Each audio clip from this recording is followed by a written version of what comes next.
한 남자가 차가운 화장실 바닥에 쓰러져 가쁜 숨을 몰아쉬고 있습니다. 극도의 스트레스로 터져버린 혈관은 그의 뇌를 짓누르고 있었고 집 밖에는 그를 쫓는 채권자들의 서슬, 퍼런 독촉이 맴돌고 있었습니다. 부도수표를 남발한 경제사범으로 전락하여 감옥에 갇히는 수모를 겪은 이 남자는 사실 불과 얼마 전까지만 해도 국가적인 영웅 대접을 받던 인물이었습니다. 아시아 태평양 영화제와 대종상 등 셀 수 없이 많은 트로피를 들어올리며 대중의 존경과 사랑을 한 몸에 받던 그였습니다. 희대의 범죄자로 언론의 질타를 받으며 추락한 현실과 수백만 관객의 가슴을 울렸던 국민적 영웅이라는 찬사가 어떻게 한 사람의 삶 속에 동시에 존재할 수 있는 것일까요? 김승호는 1918년 강원도 철원의 척박한 땅에서 가난한 농부의 외아들로 태어났습니다. 흙먼지 날리는 시골 마을에서 평생 땅만 파고 살아야 할 운명이었지만 그의 내면에는 억누를 수 없는 표현의 욕구가 끓어오르고 있었습니다. 1937년 무작정 고향을 떠나 서울로 향한 그는 배고픔과 서름 속에서도 극단의 무대 바닥을 청소하며 연기에 대한 갈망을 키웠습니다. 일제 강점기의 억압과 곧이어 터진 한국전쟁의 참혹함 속에서도 그는 결코 무대를 떠나지 않았습니다. 굶주림이 일상이던 피난길에서도 그의 머릿속은 온통 대사와 캐릭터 분석으로 가득 차 있었습니다. 이런 지독한 집념은 훗날 그가 보여줄 압도적인 연기력의 단단한 밑거름이 되었습니다. 1946년 영화 자유만세로 스크린에 데뷔한 이후 그는 서서히 대중의 시선을 사로잡기 시작했습니다. 그의 외모는 당시 유행하던 서구적인 미남형과는 거리가 멀었습니다. 굵고 거친 주름과 투박한 체구, 그리고 특유의 걸걸한 목소리는 오히려 하루하루 힘겹게 살아가는 서민들의 진짜 얼굴과 닮아 있었습니다. 1950년대 후반부터 독보적인 존재감을 드러낸 그는 마침내 1961년 영화 마부에서 가난하지만 자식들을 위해 헌신하는 늙은 아버지 역할을 맡으며 신드롬을 일으켰습니다. 억수같이 쏟아지는 비를 맞으며 말에 고삐를 쥐고 눈물 흘리던 그의 영인은 전쟁의 상흔을 안고 살아가던 수많은 한국인들의 가슴을 먹먹하게 만들었습니다. 로맨스 빠빠, 박서방, 혈맥 등 수많은 명작을 남기며 그는 단숨에 한국 영화계의 정점에 올라섰습니다. 당시 그가 출연한 영화만 무려 250여 편에 달했고 이는 한국 영화 역사상 전무후무한 기록이었습니다. 엄청난 흥행 보증 수표였던 그는 하루에도 몇 곳의 촬영장을 돌며 천문학적인 출연료를 긁어모았습니다. 1966년에는 48이라는 늦은 나이에 한양대학교 영화과를 졸업하며 배움에 대한 남다른 열정을 보여주기도 했습니다. 이듬해인 1967년 그는 한국연예인협회 이사장에 선출되며 배우로서 오를 수 있는 가장 높은 명예의 자리에 앉았습니다. 누구도 넘볼 수 없는 부와 명예를 손에 쥔 완벽한 황제의 모습이었습니다. 하지만 정상의 자리에서 그는 치명적인 오판을 내리고 맙니다. 단순한 연기자를 넘어 한국 영화판 전체를 쥐고 흔드는 거대한 영화 재벌이 되겠다는 위험한 야망을 품은 것입니다. 당시 한국 영화계는 체계적인 자본 시스템이 전무했고 영화 제작은 곧 위험천만한 도박이나 다름없었습니다. 고금리의 사채를 끌어다 영화를 찍고 극장 개봉 수익으로 빚을 갚는 악순환이 반복되는 구조였습니다. 김승호는 자신의 이름값과 그동안 모은 재산을 믿고 직접 제작사를 차려 독립제작자의 길로 뛰어들었습니다. 1967년에 제작한 첫 영화 돌무지가 큰 흥행을 기록하면서 그의 위험한 배팅은 적중하는 듯 보였습니다. 첫 성공의 달콤함은 그의 눈을 멀게 했습니다. 막대한 자본이 투입되는 대작 영화들에 무리하게 손을 대기 시작했습니다. 영원한 모정이라는 제목으로 개봉했던 머슴칠보기와 사화산이라는 원제의 7인의 밀사 등 야심차게 준비한 후속작들이 연이어 관객들의 외면을 받으며 처참하게 실패했습니다. 첫 흥행으로 벌어들인 돈은 순식간에 증발했고 감당할 수 없는 엄청난 사채빚이 그의 목을 조르기 시작했습니다. 밤낮을 가리지 않고 집과 촬영장으로 몰려드는 빚쟁이들의 협박과 욕설은 그의 일상을 지옥으로 만들었습니다. 자금 압박에 시달리던 그는 고수익을 미끼로 부도 수표를 남발하며 이른바 돌려막기를 시도하는 돌이킬 수 없는 강을 건너고 말았습니다. 1968년 10월 골마 터진 환부는 마침내 세상 밖으로 드러났습니다. 막대한 금액의 수표가 부도 처리되면서 채권단은 그를 경찰에 고발했습니다. 당시 수표 단속법은 경제사범을 매우 엄격하게 처벌하고 있었고 한국 최고의 영화 배우는 하루아침에 파렴치한 사기꾼으로 전락하여 수갑을 차고 경찰서에 끌려가는 치욕을 당했습니다. 유치장의 차가운 바닥에 앉아 쇠창살 밖을 내다보는 그의 심정은 참담함 그 자체였습니다. 동료 영화인들이 백방으로 뛰어다니며 간신히 그를 이틀 만에 풀려나게 했지만 이미 땅바닥에 떨어져 짓밟힌 명예는 영원히 회복될 수 없었습니다. 언론은 매일같이 그의 부도 사건을 대서특필했고 대중의 시선은 싸늘하게 식어갔습니다. 감당할 수 없는 빚의 무게와 사회적 매장은 그의 육체마저 빠르게 파괴했습니다. 오랫동안 고혈압을 앓고 있었던 그에게 매일같이 쏟아지는 채권자들의 독촉과 구속의 공포는 치명적인 독약이었습니다. 어떻게든 다시 재기하여 빚을 갚아야 한다는 강박관념이 그의 뇌혈관을 극도로 팽창시켰습니다. 1968년 12월 1일 이른 아침 세수를 하던 중 그는 극심한 두통을 호소하며 그대로 의식을 잃고 바닥에 쓰러졌습니다. 혈압이 한계치를 넘어서며 결국 뇌출혈을 일으킨 것입니다. 삐뽀거리는 사이렌 소리와 함께 병원으로 향하는 구급차 안에서 혼미한 정신 속에서도 그는 자신의 억울함을 토해냈습니다. 그것은 세상과 돈을 향한 처절한 저주이자 절규였습니다. 억울해. 나는 아직 더 활동할 수 있는데. 지금 죽는 건 너무 억울해. 이 한 맺힌 마지막 외침을 끝으로 스크린의 황제는 50세라는 너무도 이른 나이에 세상을 떠났습니다. 그의 죽음은 단순한 질병에 의한 것이 아니었습니다. 탐욕스러운 자본 시스템과 무리한 개인의 야망이 결합되어 빚어낸 철저하고 잔인한 사회적 타살이었습니다. 그가 자신의 청춘과 열정을 다 바쳐 쌓아 올렸던 한국 영화 산업은 정작 그가 벼랑 끝에 몰렸을 때 가차없이 그를 나락으로 밀어버렸습니다. 아버지를 잃은 슬픔에 잠길 겨를도 없이 남겨진 가족들은 그가 남긴 거대한 빚더미라는 끔찍한 유산을 고스란히 마주해야만 했습니다. 아버지의 장례식이 끝나자마자 당시 불과 21살이었던 아들 김일아의 삶은 완전히 박살나고 말았습니다. 동국대학교에서 임상공학을 전공하며 평범한 대학생의 삶을 꿈꾸던 그는 채권자들의 살벌한 빚 독촉을 피해 도망칠 곳이 없었습니다. 결국 학업을 포기하고 아버지가 피를 토하며 쓰러진 그 잔인한 영화판으로 스스로 걸어 들어가야만 했습니다. 오직 아버지의 빚을 갚고 길거리에 나앉은 가족들을 먹여 살리기 위해 수많은 액션 영화에 몸을 던졌습니다. 매 맞고 구르고 부서지는 위험한 촬영 현장에서 묵묵히 버텨낸 그는 1970년대와 80년대를 대표하는 거친 액션 스타로 자리매김하며 힘겹게 가계의 빚을 갚아나갔습니다. 하지만 돈과 스트레스가 만든 가족의 잔혹한 저주는 거기서 끝이 아니었습니다. 젊은 시절의 과도한 노동과 폭음, 그리고 끊이지 않는 스트레스는 아들 김일아의 몸 역시 서서히 갉아먹고 있었습니다. 치명적인 외도의 늪에 빠져 가정을 파탄냈고 아내가 내연녀의 집을 망치로 부수는 사건이 언론에 대서특필되며 엄청난 스캔들을 일으키기도 했습니다. 끝없는 방황과 자기 파괴적인 삶의 결과로 김일아 역시 2000년대 초반 급성 뇌졸중으로 쓰러져 하반신 마비 판정을 받으며 휠체어 신세를 지게 되었습니다.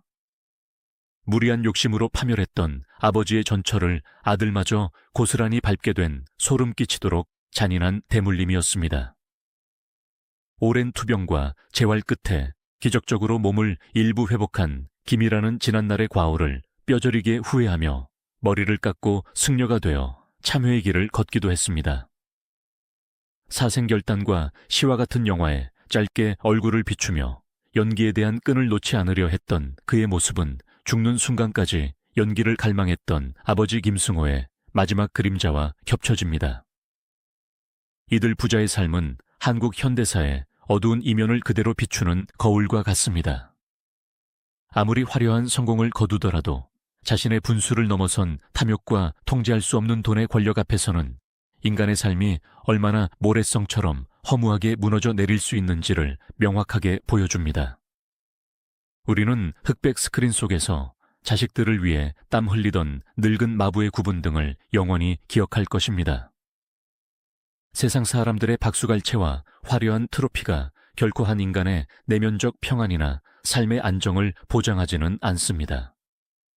자신의 모든 것을 바쳐 일궈낸 산업의 수레바퀴 아래 깔려 처참하게 짓눌린 김승호의 삶은 오늘날 끝없는 경쟁과 돈의 압박 속에서 숨죽여 살아가는 우리 모두에게 묵직하고 서늘한 경고를 던집니다. 벼랑 끝에서 그가 토해냈던 억울하다는 단말마의 비명은 혹시 지금 우리 스스로가 맹목적인 돈과 성공을 쫓아 파멸의 낭떠러지로 달려가고 있는 것은 아닌지 되묻게 합니다. 김승호가 활동했던 1960 연대 충무로는 그야말로 돈과 욕망이 펄펄 끓어오르는 용광로와 같았습니다. 한국 전쟁의 폐허를 딛고 일어선 대중들은 극장으로 몰려들었고 영화 산업은 유례없는 황금기를 맞이했습니다. 당시 최고의 흥행 보증 수표였던 김승호의 하루 일정은 살인적이라는 말로도 부족할 지경이었습니다. 하루에만 서너 곳의 촬영장을 돌며 이 영화에서는 가난한 아버지를 연기하고 저 영화에서는 엄격한 회장님을 연기해야 했습니다. 겹치기 출연이 당연시되던 시절, 그는 차 안에서 쪽잠을 자며 이동했고 피로회복제와 진통제로 하루하루를 버텨냈습니다. 그의 육체는 이미 서서히 망가지고 있었지만 쏟아지는 찬사와 엄청난 수입은 그 피로를 잊게 만드는 강력한 마약이었습니다. 배우로서 그가 누린 권력은 상상을 초월했습니다. 감독조차 그의 눈치를 봐야 했고 제작자들은 그의 스케줄을 빼내기 위해 현금이 가득 든 사과 상자를 들고 그의 집 앞을 서성거렸습니다. 돈은 물밀듯이 밀려왔고 그는 당대 최고의 부를 거머쥔 스타 중 한 명이 되었습니다. 서울 시내 한복판에 으리으리한 저택을 소유했고 최고급 세단을 타고 충무로를 누볐습니다. 가난했던 강원도 철원 출신의 촌놈이 마침내 대한민국의 문화 대통령으로 군림하게 된 것입니다. 하지만 역설적이게도 이 모든 성공과 맹목적인 추종이 그의 내면 깊은 곳에 자리 잡은 치명적인 오만을 키우는 자양분이 되고 말았습니다. 모든 것을 다 가진 듯 보였지만 김승호의 가슴 한구석에는 늘 채워지지 않는 갈증이 있었습니다. 아무리 뛰어난 연기를 펼쳐도 결국 배우는 감독의 지시를 따르고 제작자의 자본에 종속된 채스말에 불과하다는 뼈아픈 자각이 그를 괴롭혔습니다. 그는 자신이 직접 작품을 고르고 투자를 결정하며 영화의 모든 것을 통제하는 진짜 주인이 되고 싶었습니다. 당시 충무로에는 신상옥 감독을 비롯해 자신의 영화사를 차려 성공을 거둔 몇몇 성우자들이 있었고 김승호는 그들의 성공을 보며 자신도 충분히 할 수 있다는 섣부른 확신을 가지게 되었습니다. 그것은 늪의 깊이를 모른 채 화려한 수면만 보고 뛰어든 치명적인 오판이었습니다. 결국 그는 1960 년대 중반 자신의 이름을 내건 독립영화 제작사를 설립하며 돌아올 수 없는 강을 건넙니다. 주변의 많은 지인들이 제작 시스템의 위험성을 경고하며 그를 말렸지만 이미 성공에 취해 있던 그의 귀에는 어떤 조언도 들리지 않았습니다. 평생 연기만 해왔던 그에게 영화 현장을 지휘하고 자본의 흐름을 통제하는 경영자의 감각이 있을 리 만무했습니다. 그럼에도 불구하고 그의 명성과 인맥 덕분에 초기 자본을 끌어모으는 것은 너무나도 쉬운 일이었습니다. 돈 냄새를 맡은 사채업자들은 최고의 스타였던 그에게 흔쾌히 거액의 돈을 빌려주었고, 이것이 곧 그의 숨통을 조일 올가미가 될 줄은 아무도 알지 못했습니다. 제작자로서 첫 발을 내딛고 선보인 영화 돌무지는 그의 예상대로 극장가에서 큰 성공을 거두었습니다. 이 성공은 그에게 경영자로서의 재능이 있다는 착각을 심어주었고, 그의 맹목적인 자신감에 불을 지폈습니다. 하지만 한 번의 흥행으로 벌어들인 수익은 곧바로 다음 영화 제작에 투입되어야 하는 것이 당시 한국 영화계의 열악한 구조였습니다. 한 편의 영화가 성공하더라도 시스템의 자본이 축적되는 것이 아니라 끊임없이 새로운 현금을 쏟아부어야만 굴러가는 거대한 도박판과 같았습니다. 김승호는 돌무지의 성공에 고무되어 더욱 판을 키우기로 결심하고 제작비가 훨씬 더 많이 드는 대작 영화들을 동시에 기획하기 시작했습니다. 이 시기 그가 기획한 영화 중 하나가 바로 영원한 모정이라는 제목으로 알려진 머슴 칠복이었습니다.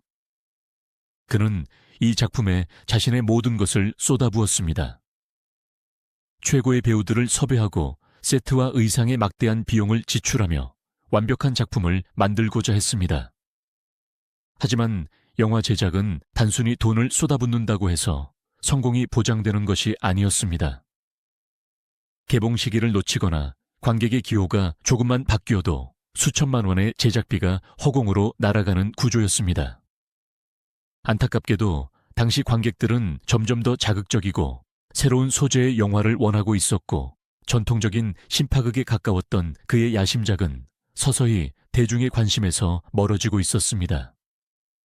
영화의 개봉이 지연되고 제작비가 눈덩이처럼 불어나기 시작하자 자금 압박이 서서히 그의 숨통을 조여오기 시작했습니다. 당시 충무로의 제작비 조달 방식은 어음이라는 신용화폐에 철저히 의존하고 있었습니다. 영화 개봉 후 극장 수익을 담보로 사채업자에게 백지수표나 어음을 끊어주고 현금을 융통하는 매우 위험한 방식이었습니다.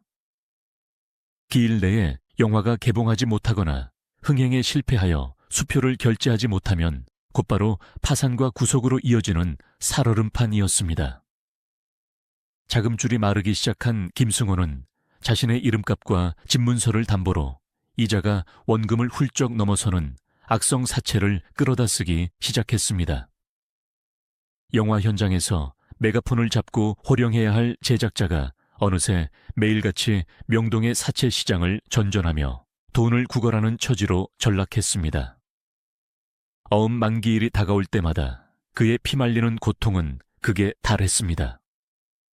오늘 막은 어음을 내일 다시 새로운 어음을 발행해 막는 이른바 돌려막기의 늪에 빠져버린 것입니다. 하루하루가 피를 말리는 전쟁이었고, 그의 얼굴에서는 스크린의 황제가 지녔던 여유와 위엄이 사라진 지 오래였습니다. 촬영장에 나타난 그의 모습은 극도로 초조해 보였고, 눈빛은 불안하게 흔들렸으며 밤을 새워 돈을 구하러 다니느라 그의 몸은 눈에 띄게 수척해져 가고 있었습니다. 잔인한 자본의 논리가 위대한 배우의 영혼을 철저하게 갉아먹고 있었던 것입니다. 당시 한국 영화 산업의 구조를 들여다보면 제작자가 짊어져야 했던 위험의 크기가 얼마나 비정상적이었는지 짐작할 수 있습니다. 1960년대 충무로의 권력은 영화를 만드는 사람이 아니라 스크린을 소유한 극장주들과 돈을 쥐고 있는 명동의 사채업자들에게 집중되어 있었습니다. 극장주들은 개봉을 조건으로 제작자들에게 이른바 입도선매 방식의 가불금을 쥐어주었고, 제작자는 이 돈과 고금리 사채를 합쳐 영화를 찍었습니다. 만약 영화가 흥행에 실패하면 극장주는 가불금을 회수하기 위해 가차없이 상영을 중단했고, 모든 금전적 손실과 사채 이자는 고스란히 제작자의 몫으로 남겨졌습니다. 화려한 음악의 스타였던 김승호는 이러한 자본의 먹이삿을 가장 밑바닥에서 모든 위험을 온몸으로 받아내는 거대한 방파제 역할을 스스로 자처한 셈이었습니다. 야심차게 준비했던 후속작들의 실패는 단순한 흥행 부진이 아니라 철저한 자본의 고갈을 의미했습니다. 특히 막대한 제작비가 투입된 대작들이 줄줄이 관객의 외면을 받으면서 하루가 다르게 불어나는 사채 이자는 그의 숨통을 옥죄는 거대한 올가미가 되었습니다. 명동의 사채업자들은 영화의 예술성이나 배우의 명성 따위에는 아무런 관심이 없었습니다. 그들의 관심사는 오직 빌려준 돈과 살인적인 이자를 정확한 날짜에 회수하는 것뿐이었습니다. 어음의 만기일이 다가올 때마다 김승호는 피가 마르는 고통 속에서 이리저리 돈을 구하러 뛰어다녀야 했고, 그의 곁에서 아부하던 수많은 사람들은 그가 금전적인 위기에 처하자 썰물처럼 빠져나갔습니다. 이러한 극도의 스트레스는 그의 육체를 무서운 속도로 파괴하기 시작했습니다. 원래부터 만성적인 고혈압을 앓고 있던 그에게 매일 밤 울려대는 채권자들의 독촉 전화는 혈관을 찢어놓을 듯한 치명적인 타격이었습니다. 심장이 터질 듯이 뛰고 뒷목이 뻣뻣해지는 증상이 하루에도 몇 번씩 반복되었지만 그는 병원에 갈 시간조차 없었습니다. 어떻게든 쓰러져가는 제작사를 살려내고 빚을 갚기 위해 그는 고통을 숨긴 채 다시 카메라 앞에 서야 했습니다. 겉으로는 태연하게 연기를 펼쳤지만 컷소리가 나면 곧바로 극심한 피로와 두통에 시달리며 대기실에 쓰러져 거친 숨을 몰아쉬는 일상이 반복되었습니다. 그가 겪어야 했던 심리적인 고립감은 이루 말할 수 없이 참혹했습니다. 스크린 속에서는 수백만 명의 관객을 울리고 웃기는 국민적인 영웅이었지만 카메라 밖의 현실에서는 당장 내일 막아야 할 어음 걱정에 밤잠을 설치는 채무자에 불과했습니다. 화려한 조명 아래서 후배 배우들의 존경을 받으며 연기 지도를 하다가도 쉬는 시간이면 공중전화 박스로 달려가 사채업자에게 제발 며칠만 기한을 연장해 달라고 애원해야 하는 비참한 이중 생활이 이어졌습니다. 자신의 처지를 누구에게도 솔직하게 털어놓을 수 없었던 그는 독한 술과 진통제에 의존하며 하루하루 벼랑 끝을 걷는 듯한 위태로운 줄타기를 계속했습니다. 그를 결정적인 파멸로 몰아넣은 것은 바로 당시에 엄격했던 수표 단속법이었습니다. 1960년대 한국 사회는 경제 질서를 확립한다는 명목 아래 부도 수표 발행을 매우 무거운 형사범죄로 다루고 있었습니다. 고의성이 없더라도 자금 융통에 실패하여 기일 내에 수표를 결제하지 못하면 곧바로 구속영장이 청구되고 감옥에 갇히는 가혹한 시스템이었습니다. 김승호는 자금 압박을 견디다 못해 결국 미래의 극장 수익을 담보로 무리하게 수표를 발행하는 치명적인 실수를 저질렀고, 이것은 째깍거리는 시한폭탄이 되어 그의 목덜미를 겨누게 되었습니다. 경제적인 위기를 모면하려는 절박한 선택이 오히려 그를 범죄자로 전락시키는 끔찍한 함정이 된 것입니다. 마침내 그가 발행했던 거액의 수표 중 하나가 은행에서 지급 거절되는 사태가 발생했습니다. 부도 처리가 되었다는 소식은 순식간에 충무로와 명동 사채 시장에 쫙 퍼졌고, 그동안 그의 명성을 믿고 기다려주던 채권자들의 태도는 돌변했습니다. 더 이상 기다려줄 수 없다며 당장 돈을 내놓으라는 거친 협박이 시작되었고, 그의 집과 영화사 사무실에는 빚쟁이들이 들이닥쳐 난동을 부리는 일이 끊이지 않았습니다. 평생을 명예와 자존심으로 살아온 한국 최고의 대배우가 하루아침에 빚쟁이들에게 멱살을 잡히고 욕설을 듣는 끔찍한 수모를 겪어야만 했습니다.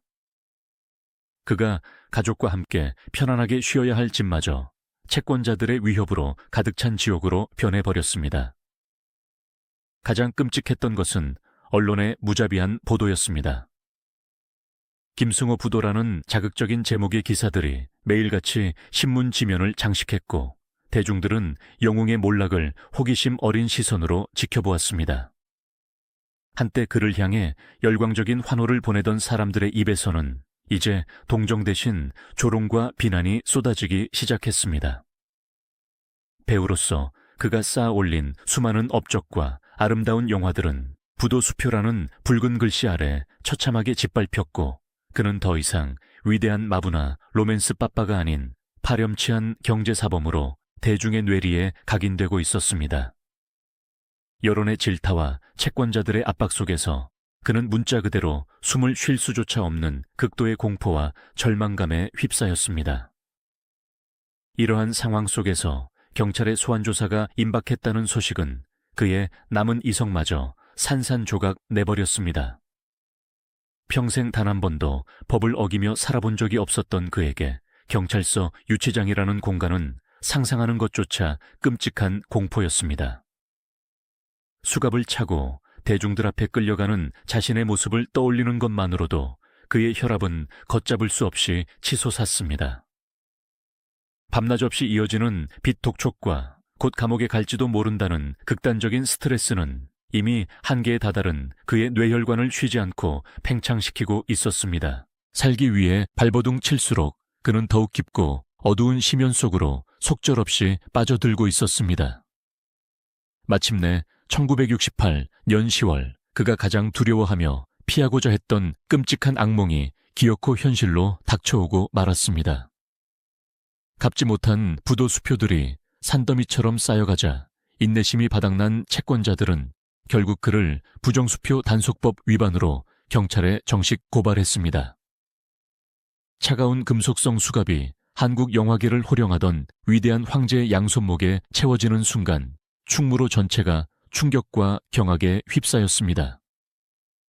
언제나 화려한 스포트라이트를 받으며 당당하게 레드카펫을 밟았던 그는 이제 고개를 푹 숙인 채 형사들의 손에 이끌려 초라하게 호송채 오르는 범죄자의 신세로 전락했습니다.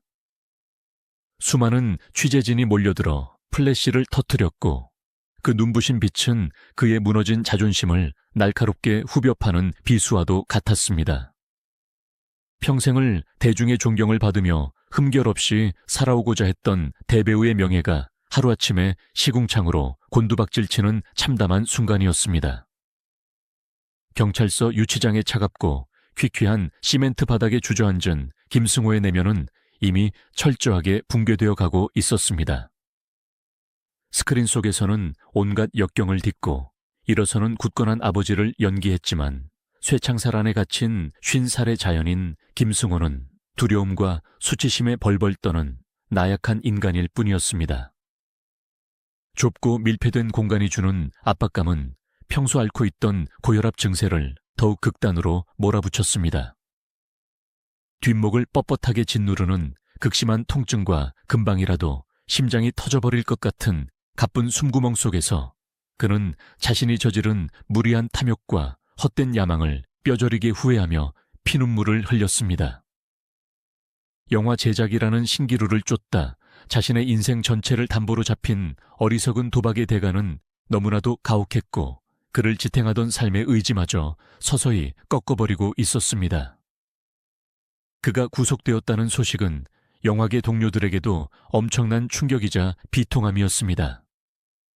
평소 후배들을 끔찍이 아끼고 영화계의 크고 작은 일들을 앞장서서 챙기던 따뜻한 선배였기에 그를 따르던 수많은 배우들과 감독들은 참담한 심정을 감추지 못했습니다. 신상옥 감독을 비롯해 당대 최고의 배우들이었던 최무룡, 신영균, 김진규 등은 곧바로 비상대책위원회를 꾸리고 선배를 구명하기 위해 백방으로 뛰어다녔습니다. 그들은 십시일반으로 거액의 돈을 모아 급한 채무를 변제하고 채권자들을 찾아가 무릎을 꿇다시피 하며 선처를 호소했습니다. 충무로 전체가 하나가 되어 황제를 구출하기 위해 눈물겨운 사투를 벌인 끝에 김승호는 구속 이틀 만에 간신히 구속적부심으로 풀려날 수 있었습니다. 하지만 유치장 문을 열고 나온 그를 기다리고 있던 것은 자유가 아니라 더 거대하고 잔인한 감옥이었습니다. 동료들의 도움으로 당장의 구속은 면했지만 그가 짊어진 천문학적인 액수의 빚은 여전히 고스란히 남아 그의 목을 조이고 있었습니다. 게다가 감옥에 다녀왔다는 전과자의 낙인과 부도수표를 남발한 사기꾼이라는 사회적 오명은 그가 평생 쌓아온 대배우로서의 권위를 완전히 짓밟아 버렸습니다. 언론은 연일 그의 몰락을 조롱 섞인 어조로 보도했고 한때 그를 신처럼 떠받들던 대중의 시선은 차갑게 식어버렸습니다. 길거리를 지나갈 때면 사람들의 수군거리는 소리가 환청처럼 그의 귓가를 맴돌았고 그는 사람들의 눈을 피해 고개를 숙이고 다니는 처량한 신세가 되었습니다. 명예를 잃어버린 노배우에게 세상은 너무나도 잔혹했습니다. 감옥에서 풀려난 직후에도 빚쟁이들의 독촉은 조금도 줄어들지 않았습니다. 오히려 그가 언제 다시 쓰러지거나 도망칠지 모른다는 불안감에 휩싸인 채권자들은 더욱 흉포하게 그를 몰아붙였습니다. 매일 아침 눈을 뜨는 것 자체가 끔찍한 고문이었습니다. 그의 집 앞에는 항상 험악한 인상에 사채업자들이 진을 치고 있었고 전화벨이 울릴 때마다 그의 심장은 공포로 얼어붙었습니다.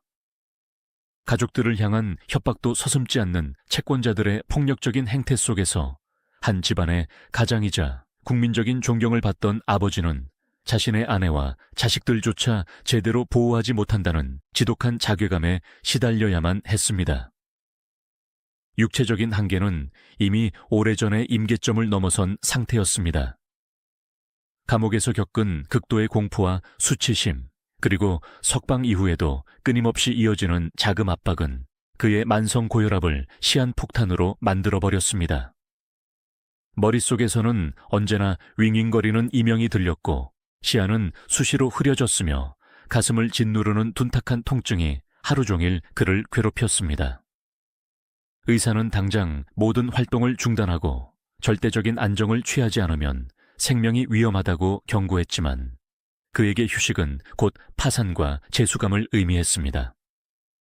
한 푼이라도 더 벌어서 빚을 갚아야 한다는 강박관념에 사로잡힌 그는 의사의 경고를 무시하고 퉁퉁 부어오른 얼굴을 화장으로 억지로 감춘 채 다시 비틀거리며 카메라 앞에 서야만 했습니다. 연기에 대한 그의 집념은 빚더미에 눌려 죽어가는 와중에도 끔찍하리만치 처절하게 타오르고 있었습니다. 몸을 가누기조차 힘든 최악의 건강 상태 속에서도 슛 사인이 떨어지면 그는 언제 아팠냐는 듯 혼신의 힘을 다해 대사를 내뱉고 감정을 폭발시켰습니다. 동료 배우들과 스태프들은 카메라 밖에서는 가쁜 숨을 몰아쉬며 가슴을 움켜쥐고 쓰러지는 그를 보며 차마 눈뜨고 볼 수 없는 처절함에 고개를 돌려야 했습니다. 그것은 단순한 직업의식을 넘어 자신이 아직 살아있음을 증명하려는 처절한 몸부림이자 돈이라는 괴물에게 자신의 영혼과 예술을 끝까지 빼앗기지 않으려는 위대한 예술가의 마지막 자존심이었습니다. 하지만 아무리 뛰어난 연기력으로도 무자비하게 그의 숨통을 조여오는 자본의 폭력을 막아낼 수는 없었습니다. 1968년 11월 늦가을의 차가운 바람이 불기 시작하면서 그의 몸 상태는 걷잡을 수 없이 악화되어 갔습니다. 매일 밤 빚을 갚기 위해 이리저리 돈을 꾸러다니는 굴욕적인 일상이 반복되었고 스트레스로 인해 잠을 이루지 못하는 극심한 불면증이 그를 괴롭혔습니다. 독한 술로 억지로 잠을 청해보려 했지만 알코올은 오히려 그의 혈관을 더욱 팽창시키고 심장에 무리를 주었습니다. 밥조차 제대로 넘기지 못한 채 깡마른 몸으로 하루하루 연명하던 그의 모습은 과거 화면을 꽉 채우던 듬직하고 호탕했던 호걸, 김승호의 흔적을 찾아볼 수 없을 만큼 쇠약해져 있었습니다. 죽음의 그림자가 서서히 그의 등 뒤로 다가오고 있었지만 빚이라는 무거운 족쇄에 묶인 그는 그 파멸의 늪에서 빠져나올 단 한 줌의 힘조차 남아있지 않았습니다. 운명의 시계바늘은 마침내 그가 피할 수 없는 비극의 종착역을 향해 무심하게 흘러가고 있었습니다.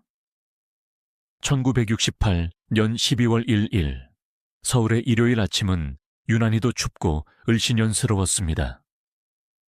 며칠 밤을 뜬 눈으로 지사으며 빚 독촉에 시달렸던 김승호의 심신은 이미 만신창이가 되어 있었습니다.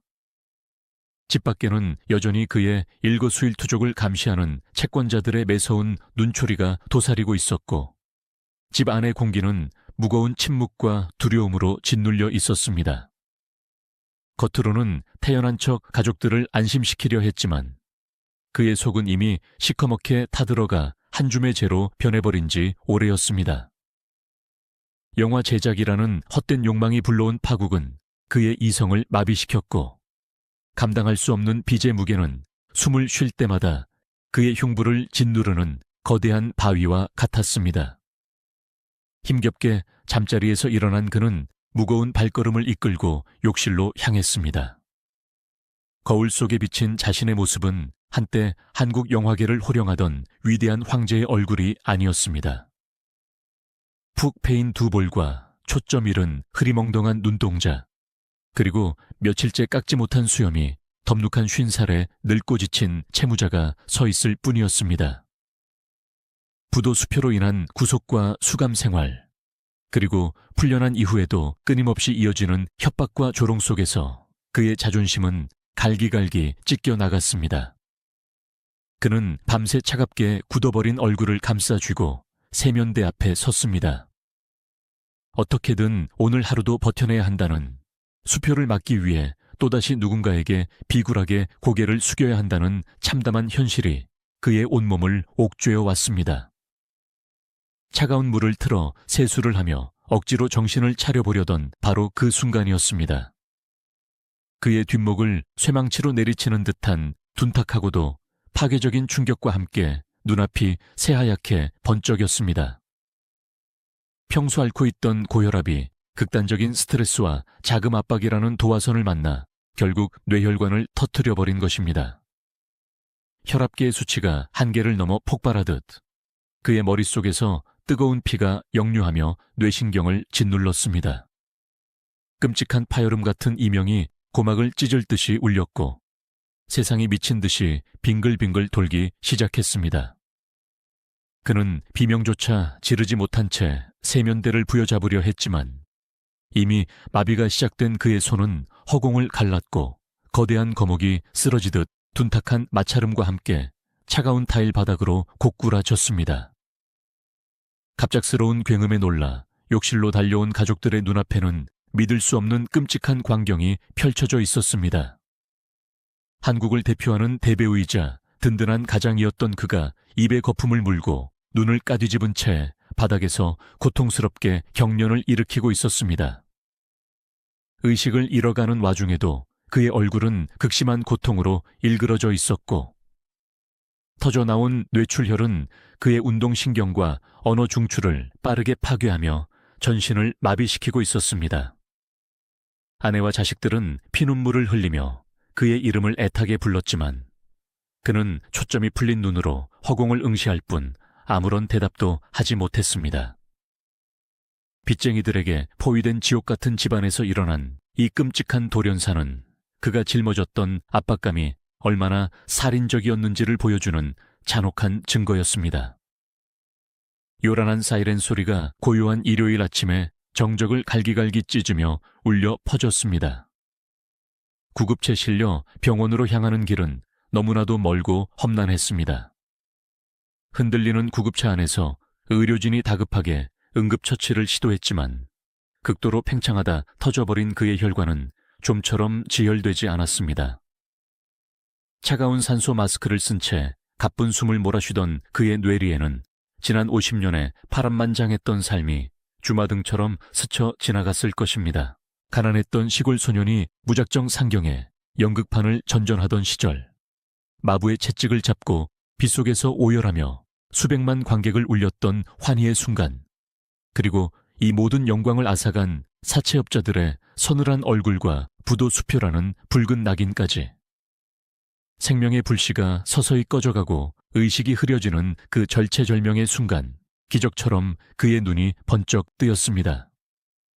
마비되어 굳어가던 입술이 미세하게 떨리기 시작했고 그는 마지막 남은 모든 생명력을 쥐어짜내어 곁을 지키던 이들을 향해 처절한 단말말을 토해냈습니다. 억울해. 억울해. 나는 아직 더 연기할 수 있는데. 지금 죽는 건 너무 억울해. 산소 마스크 너머로 새어나온 그 쉰 목소리는 병에 대한 공포나 죽음에 대한 두려움이 아니었습니다. 그것은 평생을 바쳐 사랑했던 자신의 예술을 무지하고 폭력적인 자본의 횡포 때문에 더 이상 할 수 없게 되었다는 위대한 예술가의 피 끓는 절망이자 분노였습니다. 배우로서 아직 보여줄 것이 너무나도 많았던 그에게 돈 때문에 목숨을 잃어야 하는 이 비참한 현실은 도저히 받아들일 수 없는 잔혹한 형벌이었습니다. 이 한 맺힌 절규는 단순히 한 개인의 억울함을 넘어 당시 한국 영화 산업의 구조적 모순과 자본의 폭력성을 향해 내던지는 날카로운 고발이었습니다. 수많은 영화에서 가족을 위해 묵묵히 희생하는 아버지를 연기하며 대중에게 위로를 주었던 그였지만 정작 자신이 만든 영화 산업 시스템은 그를 철저하게 착취하고 벼랑 끝으로 내몰아 결국 숨통을 끊어놓았습니다. 그는 자본의 노예가 되어버린 자신의 어리석은 선택을 뼈저리게 후회함과 동시에 예술가의 순수한 열정을 짓밟아버린 차가운 세상에 대한 원망을 마지막 숨결에 담아 허공에 흩뿌렸습니다. 이 마지막 외침을 끝으로 그의 거친 숨소리는 서서히 잦아들었고 초점 잃은 눈동자는 차가운 구급차의 천장을 향한 채 영원히 멈춰버렸습니다. 구급차가 병원 응급실에 도착했을 때 이미 그의 심장 박동은 미약하게 뛰다 멈추기를 반복하고 있었습니다. 당대 최고의 의료진이 긴급 투입되어 심폐소생술을 시도하고 약물을 투여하며 사투를 벌였지만 그의 뇌는 이미 걷잡을 수 없는 출혈로 인해 돌이킬 수 없는 손상을 입은 상태였습니다. 1968년 12월 1일 오전, 병실 안을 채우던 심전도 모니터의 빗소리가 길게 이어지며 마침내 한국 영화계의 거대한 태양이 차갑게 식어버렸음을 알렸습니다. 향년 50세, 배우로서 연기의 깊이를 더해가며 가장 찬란하게 만개할 수 있는 너무도 아까운 나이였습니다. 황제의 죽음은 그 자체로 거대한 비극이었지만 그 죽음의 원인이 병이 아니라 빚과 스트레스라는 사실은 세상에 더 큰 충격과 씁쓸함을 안겨주었습니다. 일요일 아침 라디오 전파를 타고 전국으로 긴급 타전된 김승호의 부음 소식은 온 나라를 엄청난 충격과 슬픔의 도가니로 몰아넣었습니다. 방송국들은 정규 방송을 중단하고 그의 죽음을 알리는 특보를 내보냈고 신문사들은 호외를 발행하며 스크린의 황제가 비참하게 생을 마감했다는 소식을 대서특필했습니다. 불과 며칠 전까지만 해도 부도수표를 남발한 경제사범이라며 그를 매섭게 질타하고 손가락질하던 대중들은 그가 빚더미에 짓눌려 화장실 바닥에서 뇌출혈로 돌연사했다는 참혹한 진실 앞에 망견자실할 수밖에 없었습니다. 비난의 화살은 순식간에 동정론으로 바뀌었고 전국 방방곡곡에서 그가 연기했던 서민적인 아버지의 모습을 떠올리며 오열하는 팬들의 탄식이 끊이지 않았습니다. 가장 당황하고 충격에 빠진 것은 그토록 그를 죽일 듯이 물어뜯고 압박했던 명동의 사채업자들과 채권단이었습니다. 돈을 받아내기 위해 한 인간의 숨통을 극한까지 조이며 피를 말렸던 그들은 막상 채무자가 죽어버리자 허망함과 함께 서늘한 침묵에 빠졌습니다. 자신들의 무자비한 독촉이 결국 최고의 배우를 죽음으로 몰고 간 직접적인 원인이 되었다는 사실은 그들에게도 지울 수 없는 원죄로 남게 되었습니다. 어제까지만 해도 집문서를 내놓으라며 난동을 부리던 빚쟁이들은 굳게 닫힌 그의 집 대문 앞에서 뿔뿔이 흩어졌고 영웅을 잃은 충무로의 영화인들은 비통함에 잠겨 할 말을 잃었습니다. 그가 죽고 나서야 비로소 지옥 같았던 빚 독촉의 광풍이 멈춘 이 기막힌 아이러니는 돈이라는 괴물이 인간의 삶을 얼마나 잔인하게 파괴할 수 있는지를 명확하게 보여주었습니다. 김승호의 장례식장은 한국 영화계의 거대한 모순과 위선이 민낯을 드러내는 기괴하고도 비극적인 무대였습니다. 한때 그가 제작비를 구하기 위해 무릎을 꿇다시피 애원할 때 매몰차게 등을 돌렸던 수많은 제작자와 극장주들이 검은 넥타이를 메고 나타나 가장 슬픈 척 비통한 눈물을 흘렸습니다. 영정 사진 속에서 환하게 웃고 있는 스크린의 황제 앞에는 수많은 조화가 산더미처럼 쌓여 있었지만 그 화려한 꽃향기조차 장례식장 구석구석에 스며든 무거운 빚의 악취를 덮을 수는 없었습니다. 거리에는 마부의 위대한 아버지를 잃었다며 통곡하는 평범한 시민들의 행렬이 끝없이 이어졌지만 정작 관 속에 누운 그가 자본의 잔인한 폭력에 의해 어떻게 질식사했는지 그 참혹한 진실을 아는 사람은 거의 없었습니다. 곡소리가 끊이지 않는 장례식장 한편에서는 망자에 대한 애도와는 전혀 다른 서늘하고 계산적인 시선들이 번뜩이고 있었습니다.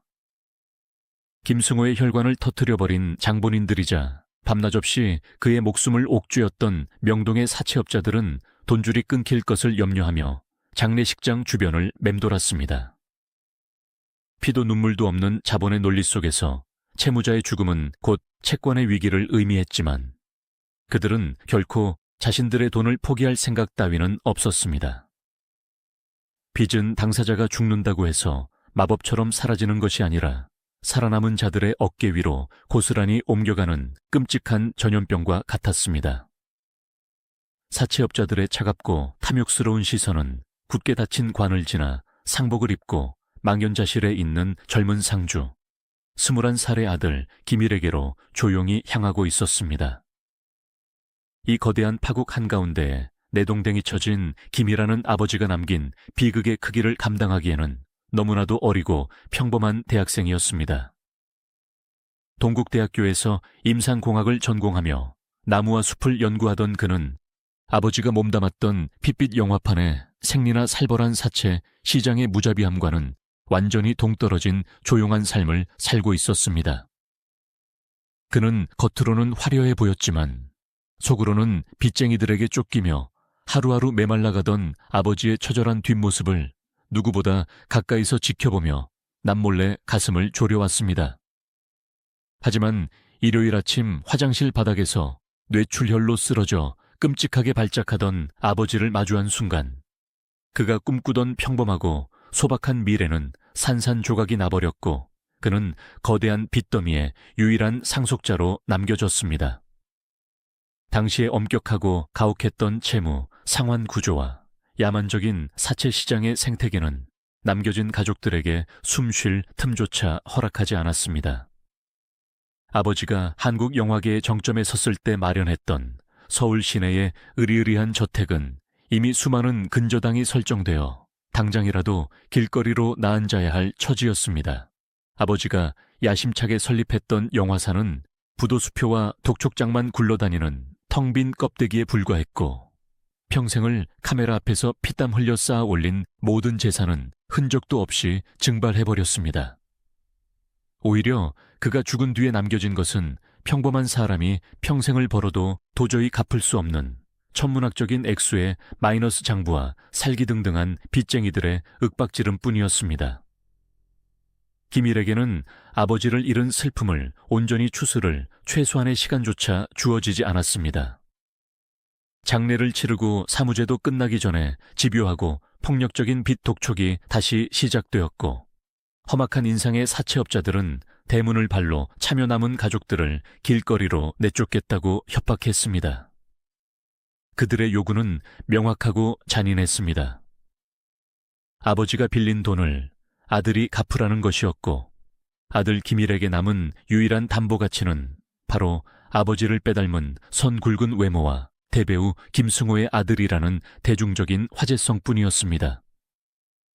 채권자들은 젊은 그를 압박하여 아버지가 죽어간 그 끔찍한 영화판으로 등을 떠밀었고 그것만이 산산조각난 가족을 길거리의 비참한 신세에서 구출할 유일한 동아줄이었습니다. 어머니와 동생들을 지켜야 한다는 절박함 앞에서 김이라는 결국 자신의 인생을 포기하는 끔찍한 결단을 내릴 수밖에 없었습니다.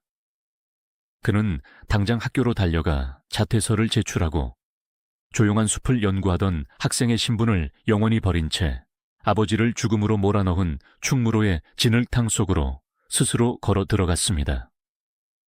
연기에 대한 예술적인 열망이나 스타가 되겠다는 화려한 꿈 따위는 애초에 존재하지도 않았습니다. 그것은 오직 사채업자들의 아가리에 매일같이 거액의 현금을 쏟아부어 가족들의 목숨을 연명하기 위한 지독하게 슬프고도 처절한 인신공양과 다름없는 선택이었습니다. 카메라 앞은 그에게 예술의 무대가 아니라 빚을 갚기 위해 피와 땀을 착취당하는 잔혹한 강제 노역장이었습니다. 그렇게 빚의 족쇄를 차고 영화계에 발을 들인 아들 김일아를 기다리고 있던 것은 1970년대 한국 액션 영화의 혹독하고 무자비한 촬영 현장이었습니다. 한때 그의 아버지 앞에서 굽신거리며 스케줄을 구걸하던 영화 제작자들은 이제 벼랑 끝에 몰린 아들의 처지를 교묘하게 이용하며 헐값에 그를 가혹한 현장으로 내몰았습니다. 제대로 된 안전장치 하나 없는 맨땅에서 구르고 맞고 깨지는 위험천만한 스턴트 연기를 대역 없이 소화해야 했고, 몸이 부서지는 고통 속에서도 결코 촬영을 거부할 권리가 그에게는 없었습니다. 뼈가 부러지고 살이 찢어지는 부상을 당해도 병원에 갈 시간조차 없이 진통제를 움켜쥐고 다시 카메라 앞에 서야만 당장 내일 도래하는 끔찍한 사체 이자를 간신히 막을 수 있었습니다. 아버지를 죽인 바로 그 산업 시스템의 밑바닥에서 매일같이 육체를 학대하며 돈을 벌어야 하는 상황은 김일아의 영혼을 갉아먹는 치명적인 독약이었습니다. 슛 사인이 떨어지고 카메라가 돌아갈 때마다 그의 귓게는 구급차 안에서 억울하다며 절규하던 아버지의 피 맺힌 마지막 목소리가 환청처럼 맴돌며 그를 괴롭혔습니다. 관객들은 스크린 속에서 악당들을 물리치는 그의 거칠고 남성적인 액션에 열광했지만 그 화려한 발차기와 주먹질 이면에는 빚쟁이들의 횡포에 맞서 가족을 지키려는 한 청년의 피눈물 나는 사투가 숨겨져 있었습니다. 그는 영화 배우라는 화려한 껍데기를 뒤집어 쓴 채 철저하게 자본의 노예로 전락하여 자신의 젊음과 건강을 잔인하게 갈아넣고 있었습니다. 끊임없는 육체적 고통과 언제 빚더미에 깔려 죽을지 모른다는 극단의 심리적 압박감은 결국 그를 파멸적인 생활 습관으로 몰아넣었습니다. 매일 밤 촬영이 끝나면 온몸을 짓누르는 근육통과 지독한 우울증을 잊기 위해 그는 독한 술에 의존하기 시작했습니다. 알코올은 일시적인 마취제 역할을 했지만 동시에 그의 혈관과 신경을 서서히 망가뜨리며 아버지와 똑같은 파국을 향한 끔찍한 시한폭탄의 태엽을 감고 있었습니다. 아버지의 빚을 갚기 위해 자신의 인생을 송두리째 불태워야 했던 그 억울함과 분노는 술에 취할 때마다 통제할 수 없는 기행으로 표출되었고, 이는 훗날 그의 가정을 파탄내고 자신의 육체마저 마비시켜버리는 소름 끼치는 가문의 저주로 완성되어 가고 있었습니다. 1970년대 한국 극장가는 피가 튀고 뼈가 부러지는 거친 액션 영화들의 전성기였습니다. 김이라는 살기 위해 그 잔혹한 폭력의 무대 한가운데로 몸을 던져야만 했습니다. 빚쟁이들의 끔찍한 독촉을 피할 수 있는 유일한 방법은 스크린 속에서 끊임없이 주먹을 휘두르고 높은 곳에서 뛰어내리는 것뿐이었습니다. 잘생긴 이목구비와 다부진 체격을 가진 그는 곧바로 대중의 시선을 사로잡으며 당대 최고의 액션 스타로 급부상했습니다. 하지만 극장 간판에 그의 이름이 크게 걸리고 관객들의 환호성이 높아질수록 그의 내면은 걷잡을 수 없는 허무함과 분노로 까맣게 타들어가고 있었습니다. 그가 목숨을 걸고 스턴트를 소화하며 벌어들인 엄청난 출연료는 그의 손에 쥐어지기도 전에 명동 사채업자들의 아가리 속으로 흔적도 없이 빨려 들어갔기 때문입니다. 스타라는 화려한 껍데기를 뒤집어 쓰고 있었지만 그의 실제 삶은 아버지가 남긴 거대한 빚을 갚기 위해 끝없이 돌아가는 잔혹한 쳇바퀴와 같았습니다. 하루에도 몇 군데의 촬영장을 돌며 밤낮 없이 카메라 앞에 서야 했던 그의 살인적인 스케줄은 과거 그의 아버지가 겪었던 끔찍한 일상과 소름 끼치도록 닮아 있었습니다.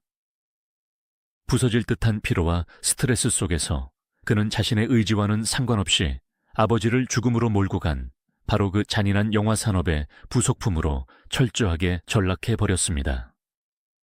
아버지를 그토록 비참하게 짓밟았던 감독과 제작자들 앞에서 억지로 웃음을 지으며 연기를 해야 하는 굴욕감은 그의 젊은 영혼을 갈기갈기 찢어놓는 치명적인 고문이었습니다. 살아남기 위해 선택한 길이 결국 자신을 서서히 죽이는 독약이 되고 있었던 것입니다. 육체적인 고통과 심리적인 압박감을 견디지 못한 그는 점차 독한 술에 의존하기 시작했습니다. 매일 밤 촬영이 끝나면 밀려오는 지독한 허탈감과 채권자들에 대한 공포를 잊기 위해 그는 인사불성이 될 때까지 폭음을 일삼았습니다. 술은 그에게 유일한 도피처였지만 동시에 그의 이성을 마비시키고 삶을 통제불능의 상태로 몰아넣는 악마의 유혹이었습니다. 다음 날 아침이면 숙취로 깨질 듯한 머리를 부여잡고 다시 액션 연기를 소화해야 했고, 부상을 당해도 진통제와 술을 섞어 마시며 억지로 버티는 기형적인 일상이 반복되었습니다. 극심한 스트레스를 술로 풀며 자신의 몸을 학대하는 이 파괴적인 패턴은 과거 그의 아버지가 고혈압을 안고도 쉬지 못했던 그 끔찍한 자기 파괴의 길을 그대로 답습하는 것이었습니다. 빚을 갚아나갈수록 그의 일상은 점점 더 피폐해졌고 그 분노의 화살은 결국 가장 가까운 가족들을 향해 날아갔습니다. 밖에서는 화려한 액션 스타였지만 집 안에서는 술에 취해 감정을 주체하지 못하는 난폭하고 불안정한 가장이 되어갔습니다. 아버지가 빚쟁이들을 집 안으로 끌어들여 가족들에게 지울 수 없는 상처를 주었듯 그 역시 알코올 의존증과 걷잡을 수 없는 스트레스로 인해 자신의 아내와 아이들에게 끔찍한 고통을 대물림하고 있었습니다.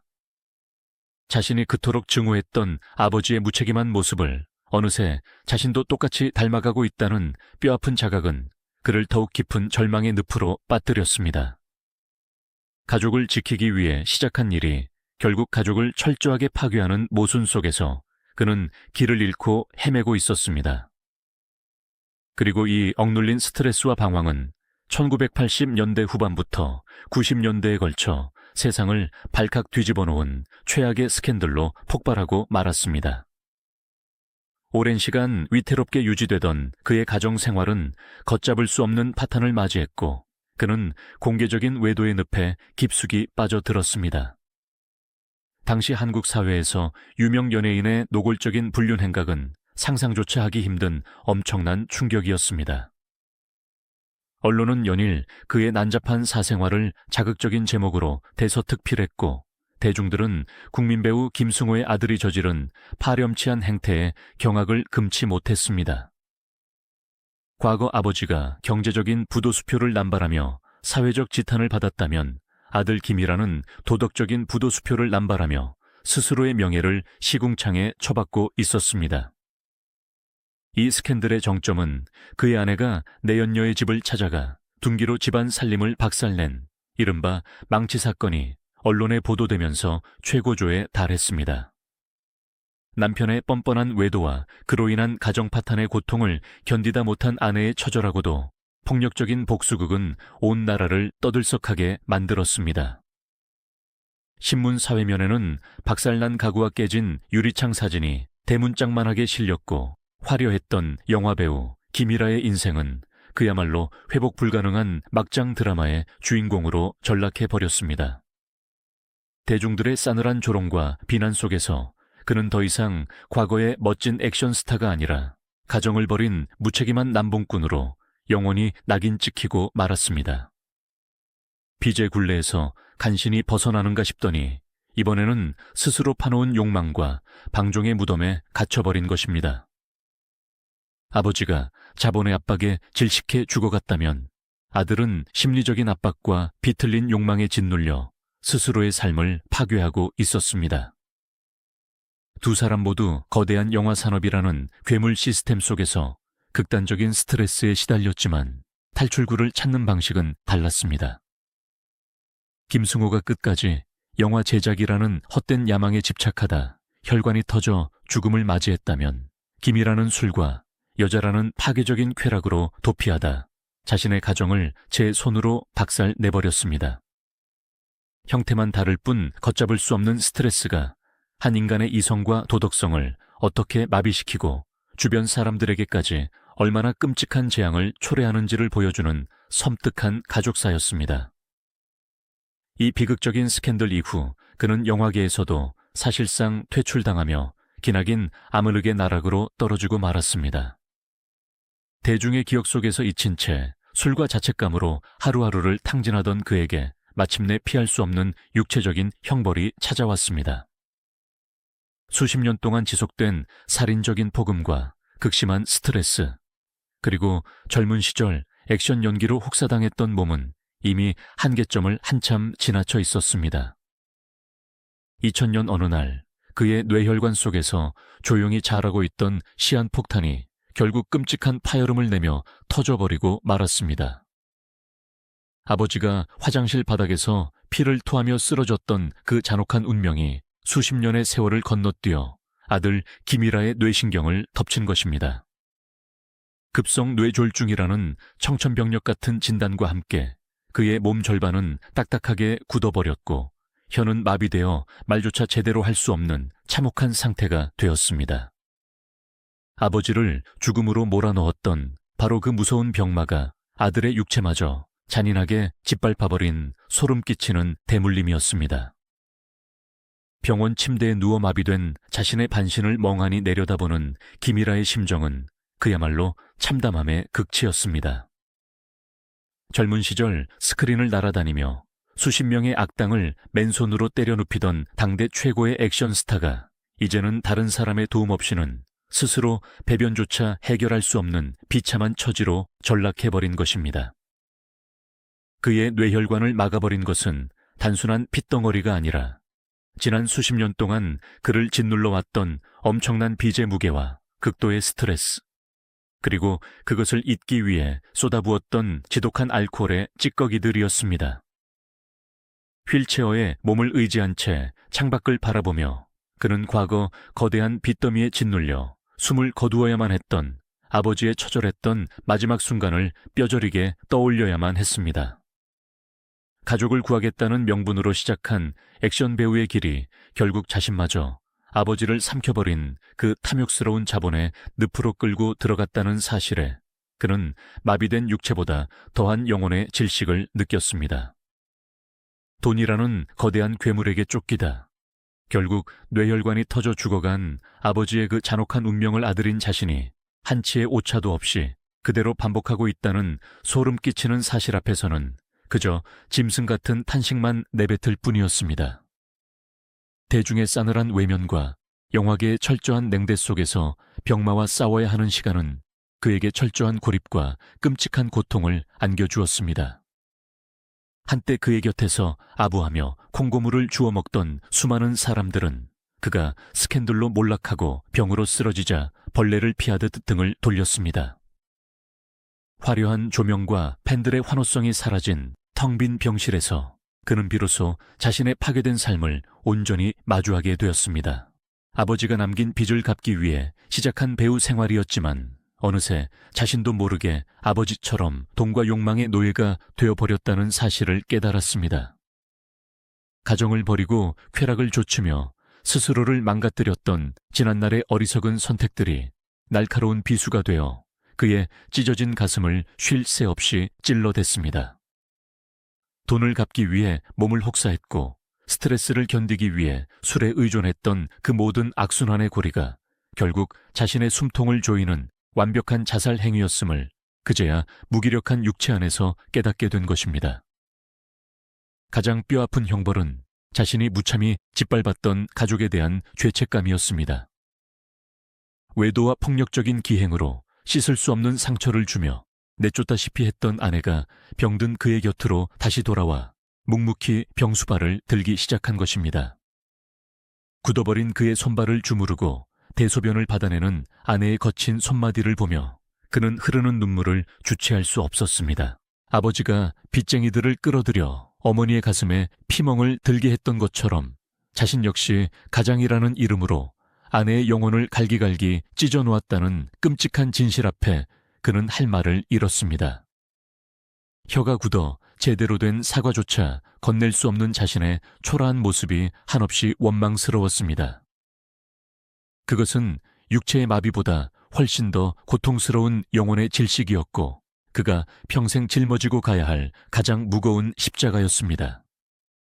자신의 삶을 송두리째 파괴해버린 이 가혹한 가족의 저주를 끊어내기 위해 그는 기나긴 참회와 성찰의 길을 선택했습니다. 병세가 조금씩 호전되자 그는 휠체어에서 일어나 속세를 떠나기로 결심하고 머리를 깎은 채 불교에 귀의하여 승려가 되었습니다. 화려한 스타의 허울과 세속의 모든 욕망을 내려놓고 승복을 입은 채 부처님 앞에 엎드린 그의 모습은 과거 방탕했던 액션 스타의 흔적을 전혀 찾아볼 수 없을 만큼 경건하고 처절했습니다. 그는 매일 아침 차가운 법당 바닥에 이마를 주아리며 아버지가 남긴 탐욕의 찌꺼기와 자신이 저지른 어리석은 방종을 눈물로 씻어내려 노력했습니다. 수백만 원짜리 명품 양복 대신 거친 승복을 입고 천문학적인 출연료 대신 사람들의 시주에 의지하며 그는 비로소 돈과 명예라는 잔인한 굴레에서 아주 조금씩 벗어나는 법을 배우고 있었습니다. 종교적인 수행과 아내의 헌신적인 간호 덕분에 기적적으로 마비되었던 신체의 일부가 서서히 감각을 되찾기 시작했습니다. 비록 예전처럼 날렵하게 발차기를 하고 무기를 휘두를 수는 없었지만 지팡이를 짚고 스스로 걸음을 내디딜 수 있을 만큼의 회복이 찾아왔습니다. 굳게 닫혀있던 말문도 조금씩 트이면서 그는 다시 세상 밖으로 나올 용기를 얻게 되었습니다.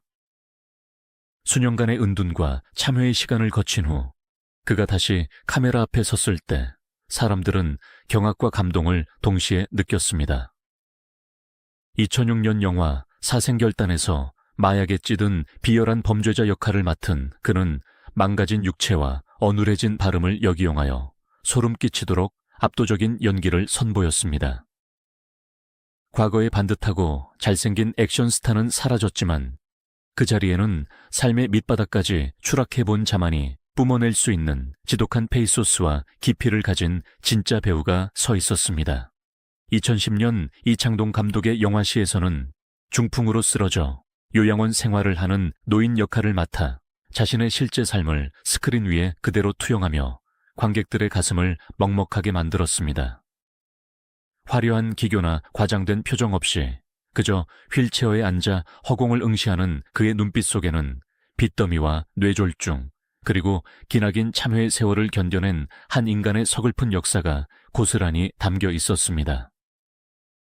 50세의 나이에 뇌출혈로 쓰러져 억울하다며 절규하던 아버지가 끝내 다 피우지 못했던 연기에 대한 갈망을 아들인 그가 반신불수의 몸을 이끌고 묵묵히 완성해 나가는 과정은 한국 영화사에서 가장 비극적이고도 숭고한 장면이었습니다. 돈과 빚쟁이에 쫓기며 소모품처럼 연기했던 과거와 달리 이제 그는 오직 자신의 상처를 치유하고 대중에게 삶의 진정성을 전달하기 위해 온 영혼을 다해 카메라 앞에 섰습니다.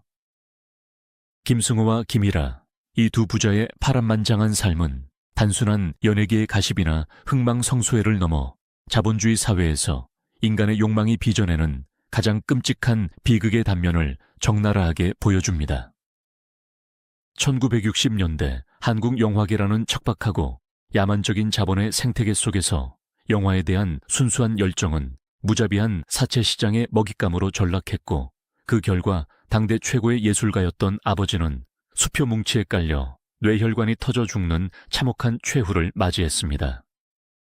그리고 그 잔인한 자본의 폭력은 고스란히 빚이라는 이름으로 유전되어 아무 죄 없는 아들의 청춘을 착취하고 육체마저 찢어놓았습니다. 성공을 향한 맹목적인 탐욕과 그것을 통제하지 못하는 어리석음, 그리고 인간의 존엄성조차 짓밟아버리는 무자비한 돈의 위력 앞에서 위대한 영웅의 가문은 너무나도 허망하게 모래성처럼 무너져 내리고 말았습니다. 우리는 흔히 텔레비전이나 스크린 속에 등장하는 유명인들의 화려한 삶을 부러워하며 그들처럼 많은 돈을 벌고 높은 자리에 오르기를 꿈꿉니다. 하지만 김승호 부자의 피 묻은 족적은 우리에게 성공의 이면에 숨겨진 날카로운 독가시를 똑똑히 보라고 경고합니다. 아버지가 화장실 바닥에서 토해낸 마지막 피울음과 아들이 휠체어에 앉아 흘린 참회의 눈물은 돈이라는 괴물을 길들이지 못하면 결국 우리가 그 괴물의 먹이가 되어 뼈대조차 남지 않게 될 것이라는 서늘한 진실을 일깨워줍니다. 화려한 트로피와 수많은 팬들의 환호성 뒤편에는 언제 터질지 모르는 뇌출혈의 공포와 가정을 파괴하는 끝없는 스트레스의 그림자가 짙게 깔려 있었습니다. 그들이 스크린에 남긴 수많은 명작들은 역설적으로 그들의 영혼과 육체를 땔감으로 삼아 불태운 비극적인 불꽃의 결정체였던 것입니다. 1960년대 한국 영화의 황금기를 이끌었던 김승호의 삶은 화려한 음악 뒤에 숨겨진 가장 어둡고 잔혹한 자본주의의 민낯이었습니다. 그의 죽음은 단순한 개인의 실패가 아니라 예술가의 영혼마저 돈으로 환산하고 착취해버리는 비정한 사회 시스템이 만들어낸 참사였습니다. 평생을 대중의 사랑을 받으며 최고의 자리에 올랐지만 정작 그가 쉴 수 있는 곳은 빚쟁이들의 틈바구니 속 차가운 화장실 바닥뿐이었습니다. 수많은 명작을 남겼음에도 불구하고 그의 마지막 순간이 뇌출혈의 고통과 부도수표의 굴레 속에서 끝났다는 사실은 우리에게 서글픈 허무함을 안겨줍니다. 이것은 단지 과거의 먼 옛날 이야기가 아니라 오늘날에도 여전히 돈과 성공이라는 신기루를 쫓으며 스스로를 갉아먹고 있는 우리 현대인들의 자화상과도 같습니다.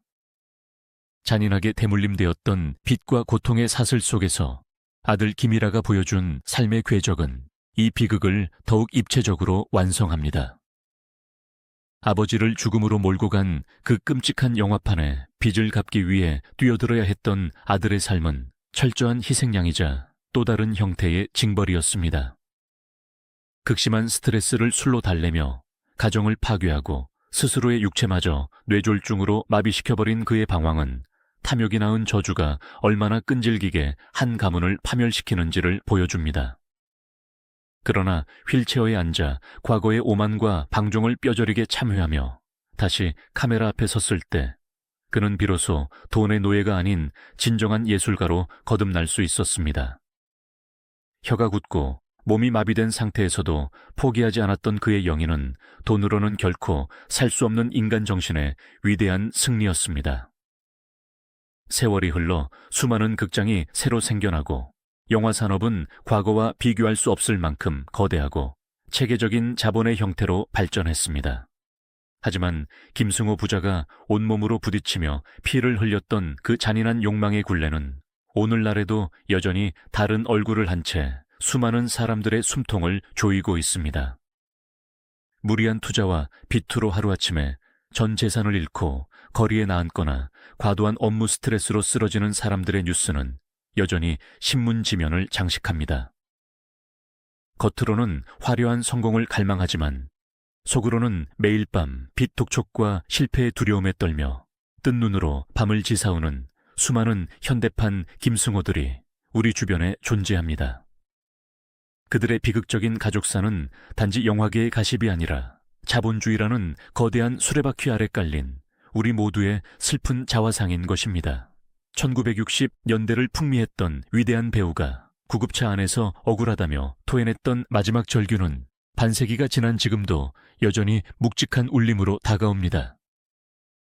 그가 진정으로 원했던 것은 천문학적인 분화 권력이 아니라 그저 빚쟁이들의 위협 없이 마음 편히 카메라 앞에서 연기할 수 있는 소박한 자유였을지도 모릅니다.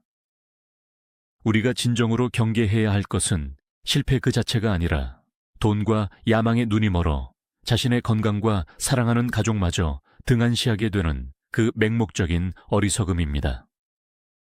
화려한 스포트라이트는 언젠가 반드시 꺼지기 마련이고 그 빈자리에 남는 것은 오직 자신이 어떻게 살아왔는지에 대한 차가운 현실의 계산서뿐입니다. 아버지가 피눈물로 써내려간 그 잔혹한 계산서를 아들이 평생을 바쳐 치러야 했던 이 잔인한 굴레를 우리는 결코 잊어서는 안 될 것입니다. 김승호는 결코 평범한 질병으로 세상을 떠난 것이 아닙니다. 그는 자신이 평생을 바쳐 쌓아 올린 영화 산업의 탐욕과 끝을 알 수 없는 빚의 굴레에 짓눌려 질식해버린 비극의 희생양이었습니다. 가장 위대한 아버지의 얼굴을 하고도 정작 자신의 삶은 돈의 압박 속에 산산조각 났던 그의 이야기는 인간의 끝없는 욕망이 얼마나 끔찍한 파국을 초래하는지 보여주는 섬뜩한 경고장입니다. 당신은 지금 감당할 수 없는 돈과 야망 때문에 스스로를 벼랑 끝으로 내몰았던 김승호의 전철을 밟고 있지는 않습니까? 아니면 이 비극적인 결말을 교훈 삼아 모든 것을 잃기 전에 멈춰설 용기를 내시겠습니까?